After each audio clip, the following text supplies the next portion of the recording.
Members of the press, the potential of our people at home and abroad is limitless. Thus, tapping into that potential is key to the development of our island. You have heard me time and time again indicate that we cannot, as part of our development, leave out those Nevisians and Kitchens who happen to live abroad. We are therefore pushing for them to be part, not just to pay lip service, but to encourage them, to facilitate where possible, and to encourage that they invest in this, the land of their birth or the land of their ancestry. And so I'm very pleased to announce this morning that we have, on the island of Nevis, issued formally a new returning national and diaspora investment policy. We will have done so on the 21st of January 2025, and I expect that you will hear more about that policy as we go forward. But as I appeal to our people in the diaspora, as I appeal to those who are interested in retiring and coming back home, those who have children and grandchildren who might be interested in investing here at home, those who want to build here, do something here even though they're not ready to retire yet, and they want to build something, maybe Airbnb or whatever, they want to invest in a villa, they want to come back to take care of old abandoned properties that they've left here and their forefathers have left here. I am encouraging them, and we have now put in place a formal policy. To give a flavor of that policy, we have approved the establishment of a dedicated unit to deal with all aspects relating to the returning national diaspora investment policy. This unit, which is attached to the Ministry of Finance, will act as a direct liaison for those wishing to return to Nevis, thus providing a one-stop shop for issues associated with their return. The administration has approved a package of fiscal concessions for those wishing to return and or invest in Nevis under this new policy. These concessions include customs duty exemption on the importation into Nevis of all used personal items, customs duty exemption on the importation into Nevis of a vehicle, whether for personal or business use. The exemption applies also if the vehicle is purchased locally. If that vehicle is sold in St. Kitts, Nevis within 3 years of importation or local purchase, then customs duty will become payable. Customs duty exemption on the importation into Nevis of construction materials for any residential, commercial, or mixed-use building construction being undertaken in Nevis. The exemption applies also if materials are purchased locally. If such materials are sold in St. Kitts, Nevis within 3 years of importation or local purchase, then customs duties become payable. Customs duty exemption on the importation into Nevis of furniture and fittings for residential or business use. The exemption also applies if furniture and fittings are purchased locally. If those furniture or fittings are sold in St. Kitts and Nevis within 3 years of importation or local purchase, then customs duties become payable. Customs duty exemption on the importation into Nevis of any tools and equipment for startup business. The exemption also applies if tools and equipment are purchased locally. If tools and equipment are sold in St. Kitts and Nevis within 3 years of importation or local purchase, then customs duties become payable. The applicant must take the necessary steps to formally apply for a business license to benefit from this concession. Customs duty exemption on the importation into Nevis of initial goods representing startup stocks and supplies for any new business. Important note, VAT and customs service charge will be payable on all the items listed above, as well as the environmental levy where applicable.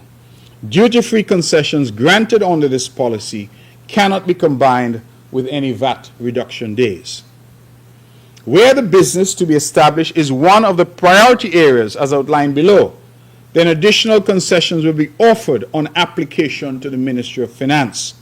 These areas are specialized medical care with emphasis on diagnostic services, information technology, ICT development, technical and vocational skills development training, hotel and resort development, light manufacturing, professional services including accounting, auditing, construction management, and architecture, call or contact center operations, agro-processing, agriculture, recycling and waste disposal, alternative green energy consultations, sales, and installation. Put differently, if your proposed business falls into one of those categories, then you can be eligible for additional concessions on application to the Ministry of Finance. Where applicants, and this is important, this is very important, where applicants are not holders of a St. Kitts and Nevis passport, but can show that their ancestral roots are in St. Kitts and Nevis through their parents, grandparents, or great-grandparents, they shall be required to apply for an alien landholding license to purchase real estate on Nevis. However, the applicable alien landholding license fee of 10% of the value of the real estate shall be waived. All alien landholding license applications are processed within 14 days of submission. Just to explain that quickly, if you are a non-citizen of St. Kitts and Nevis, that is, you do not hold a St. Kitts and Nevis passport, you have to apply for something called an alien landholder's license in order to purchase property on the island. The difficulty we've figured out from our interaction with members in the diaspora community is that some are several generations removed, meaning that they are now grandchildren and great-grandchildren of persons who came from the island of Nevis or the island of St. Kitts. And we are now saying, therefore, that even if those do not have a passport, so let's say your great-grandfather left Nevis, went to England, he had children, and they had children, and they had children, that down to your grandparents, that is down to the great-grandchildren, I'm sorry, great-grandparents, once you can prove that that is the lineage, then we still would require that you apply for the license, but the fee that is normally payable of 10% will not apply to you. Where applicants are starting up or acquiring a business on Nevis, they shall be entitled to apply for concessions as outlined up to 12 months after returning to Nevis. What do I mean by that? You cannot come back to Nevis and live in Nevis for 4, 5, 10 years and say, oh, let me now take advantage of this policy. If you're moving back, you have to apply within 12 months of that move in order to benefit from the policy. Put differently, you can apply, of course, in advance, but once you've moved back to the island, you have 12 months within which to make that application.